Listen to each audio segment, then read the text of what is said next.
when petrol and diesel was $140 a barrel, our taxes under UPA were rather low. You were paying about 9 rupees per litre of petrol at the petrol station.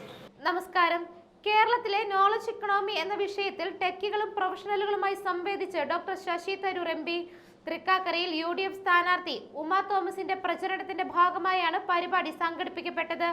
Info park express ഹൈവേയിലുള്ള glassmates resto കഫേയിലായിരുന്നു പരിപാടി സംഘടിപ്പിക്കപ്പെട്ടത്.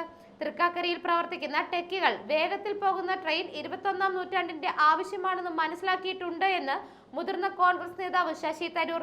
എന്നാൽ പദ്ധതി നടപ്പാക്കുന്ന രീതി ആലോചിച്ച് നടപ്പാക്കണമെന്ന് തരൂർ പറഞ്ഞു. ഞാൻ വികസനത്തിനൊപ്പമാണ്, എന്നാൽ പെട്ടെന്ന് പഠിക്കാതെ കാര്യങ്ങൾ നടപ്പിലാക്കാൻ പാടില്ല. എന്ത് വികസനം കൊണ്ടുവന്നാലും നാം ജനങ്ങളെ ഒപ്പം ചേർക്കണം. ജനങ്ങളെ ഉപദ്രവിച്ചിട്ടല്ല വികസനം നടപ്പാക്കേണ്ടത് എന്നും വികസനം ജനങ്ങളുടെ പേരിലാണ് ചെയ്യേണ്ടതും. GPS വഴി അതിരടയാളം നിശ്ചയിക്കുന്നതിൽ അർത്ഥമുണ്ട്.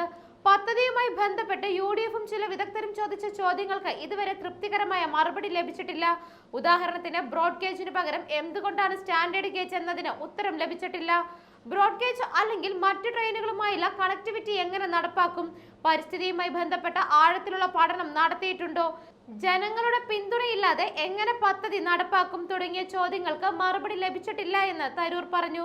തൃക്കാക്കരയിൽ പ്രവർത്തിക്കുന്ന ടെക്കീസിനൊക്കെ സ്പീഡിൽ പോകുന്ന ട്രെയിൻ 21ാം നൂറ്റാണ്ടിലെ ആവശ്യമാണെന്ന് മനസ്സിലാക്കിയിട്ടുണ്ട് എന്നും, എന്നാൽ അത് ചെയ്യുന്ന രീതി ചിന്തിച്ചു ചെയ്യണം.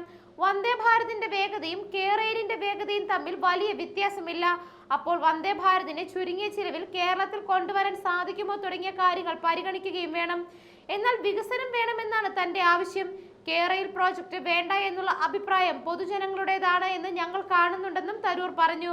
Hibi Eden MP, doctor Mathew Kuzhalnadan, VT Balram, doctor SS Lal, KS Sabarinath, Deepthi Mary Varghese എന്നിവർ നേതൃത്വം നൽകി.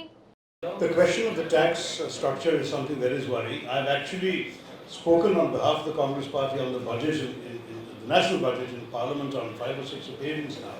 And I've consistently argued that taxes should be used to encourage business, to encourage entrepreneurship, to encourage innovation rather than to stifle it.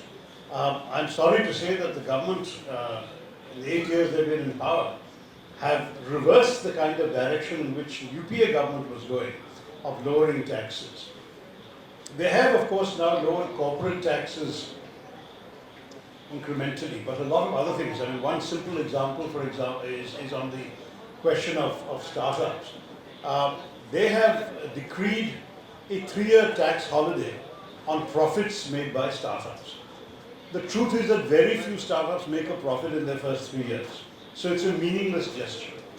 If instead they would give a tax break to angel investors to put money into startups, they might actually help startups. I made this point in Parliament. The government doesn't do this kind of thing. So we have to think very practically. So the government's worry is how do we maximize revenue? And as a result, a lot of their policies tend to be very short-sighted because they feel they need the revenue now. Look what they've done with fuels. When petrol and diesel taxes were raised at a time when international prices were at record lows, Indians didn't complain because they had been paying those prices with much lower taxes because the earlier prices of petrol and diesel were high. You know what I mean? When petrol and diesel was $140 a barrel, our taxes under UPA were rather low. You were paying about 9 rupees per litre of petrol at the petrol station. Then when BJP came to power, that $140 a barrel sank to as low as $40 a barrel. But they simply increased the taxes, so you were still paying the same amount at the petrol station, but instead of paying 9 rupees in tax, you were paying 50 rupees in tax. And the BJP was keeping that money for revenue, and then they were able to spend it on what they believe will give them good benefits electorally and so on, whether it's toilets, whether it's a gas connect, whatever it may be. They are doing welfare using this revenue, that's what they're highway construction, but they're doing it at the expense of the ordinary consumer.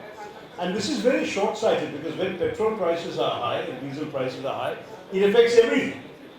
I'm just giving you an example. I know it's not what you're asking for, but it's a kind of mentality of governmental thinking we've seen over the last few years, which has actually been quite stifling. Now, can this be changed? Well, we are still in the opposition. We can argue for it. And as far as Kerala is concerned, Kerala has managed its finances so woefully under the present government, which is now in the second term, that we are essentially technically a bankrupt state. Even these kits they distributed, your children will be paying for these kits in time to come. That's how awful has been the management of the state finances. So getting this government to reduce its revenue claims would be very difficult because they are. Why do you think, for example, that the first things to open during the COVID lockdown were the liquor shops? Because excise from liquor was one of the principal revenues for the state government. And when they lost tourism revenue, they said we have to keep the liquor shops open, increase sales, because that's what's going to keep the government afloat. We won't be able to pay salaries. In the end, they borrowed money to pay salaries. That's how badly off they are. So how do you go to a state government like this and say, please reduce your taxes? They probably won't. But we will continue arguing, and I'm sure the youngsters here, with Matthew here, Heidi here, Balram, Shabari, these are people who understand that you've got to think about tomorrow and not only worry about how to make ends meet today. Because tomorrow you can build a better economy with that kind of vision.